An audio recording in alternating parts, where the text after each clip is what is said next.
Hello, I'm Mark, I'm Casey. And I'm Patrick. and today we're going to talk about a new milestone that Tesla hit. But first, we're going to bore you with the title of the show. So go ahead, Casey, hit it. Spit them out like bullets.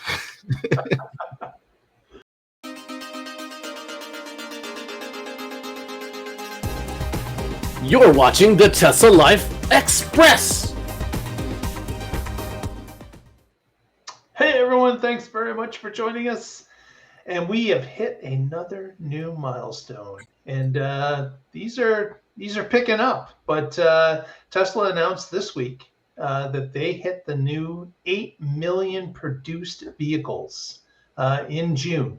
So Awesome. here we are at another point where we're getting a lot closer to that 10 million produced. It is coming quickly. And of course, it's getting quicker and quicker. Patrick has got some information about what the past has looked like and how quick these millions have been adding up. That's right. So as regular viewers know, every year we try to guess what Tesla's vehicle production is going to be for that year. And I can't just pull a number out of the air because that's not who I am. So I have a spreadsheet. I have a bunch of data. And so going back to 2018 is when I started this. So they hit 1 million sometime during 2020. They hit 2 million in 2021. They crossed the 3 million mark during 2022. They crossed the 5 million mark, jumping right over 4 million in 2023. And as we know from this article, they hit 7 million in 2024 and 8 million in 2025. And we're barely halfway through the year. So will they get to 9 million this year is a good question and certainly a possibility. So we're almost at 1.5 million year, which is incredible. So and it has been ramping up. So there is a good possibility they'll hit 9 million by the end of this year. And certainly we're going to keep track of that as we go along. I think I'll put together a spreadsheet so we can keep the dates straight because now there's so many of them of the different time in between. So in 2024, when they hit 7 million, that was around November. So that means that here we are 6 months in, a couple extra months. So but about 8 months it took them to do that, the latest million. So might be positive thinking that they're going to hit it by the end of this year, but there is a possibility. But if not, it'll certainly be early in 2026. So exactly, it's again, this is crazy, the amount that they're actually producing. The factories are still ramping when it comes to the new Model Y, and they're still not. Some are getting very close to the regular production, but there is still some ramping to do. So there could be some gains from that still this year. Right. And if they come out with their more affordable Model 2, Model Next, that would be certainly a high volume vehicle. Yeah. And, every new vehicle has to go through their ramp up stage. So it's not like they're just going to jump to mass production on it. But that will be a game changer when it comes out, as well as, robotaxis are on a platform where they could mass produce them, but they're going to be limited by the deployment of their robotaxi service on the cybercabs, just because they have to do them in areas and grow that. And the deployment's all going to depend on how well the service goes in Austin over the rest of this year.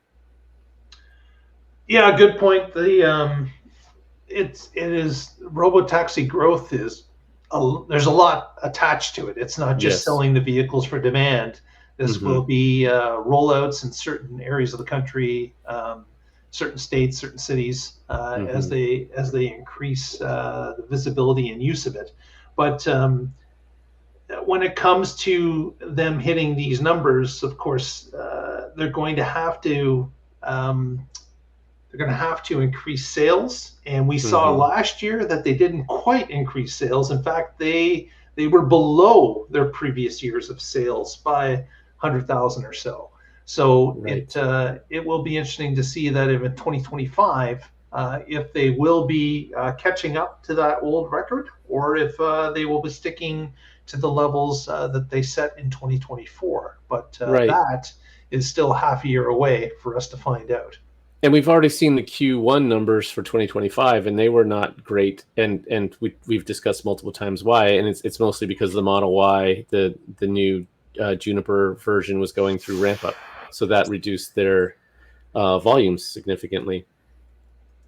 Exactly. What's your bet, Casey? Do you think they'll achieve it this year by hitting 9 million? I think they can do 9. Yeah. Will they do 9? I don't know. So you gave us a yes, and then I don't know. Casey, have you noticed that you really have trouble with binary answers? We were just talking in a previous segment about a yes or no answer, and Casey said yes and no. Literally, that was his answer. Life's a spectrum. I guess if you pick both sides, you're never wrong. You're all you are going to get the answer correct. Heads or tails? Yes, it will be heads or tails. It could land on its edge, though. Let's go with all the. I know they can make it. I don't know if they will sell that, but I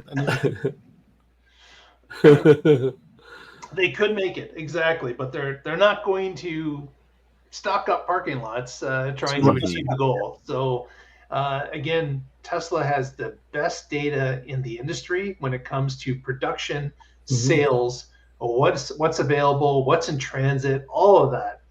They have all that information at their fingertips. Right, because they're not selling to dealers, and then with that, like a traditional dealer has no idea how many are sitting on lots necessarily, and they don't get the real-time sales data, whereas Tesla gets all of that immediately. Yeah, like you said, Mark, the best in the industry as far as knowing what's what. Yeah, and we discussed before the show about how they would know which factory made the number, the lucky number. And I said, oh, it's the database. Just do a query. And then I went into the possibility that since they're all driving themselves from the factories to the lot, they could then break it down by which one was completely done first, like which was on the outbound lot. And they would know that too. Right. Right. Yeah, because I mean they've actually said it came out of, I think the 7 millionth one came out of Fremont. I don't know where the 8 millionth one, which factory that one came out of. Oh, okay, yeah. So they can actually get it down to the second as far as which one was the 8 millionth vehicle and where it came from, because a lot of them are running 24/7, and so there's going to be a vehicle made here 1 second and here the next. So how do you say which one's 8 million? They're not all sequential in their VIN numbers. They have different ways of doing that.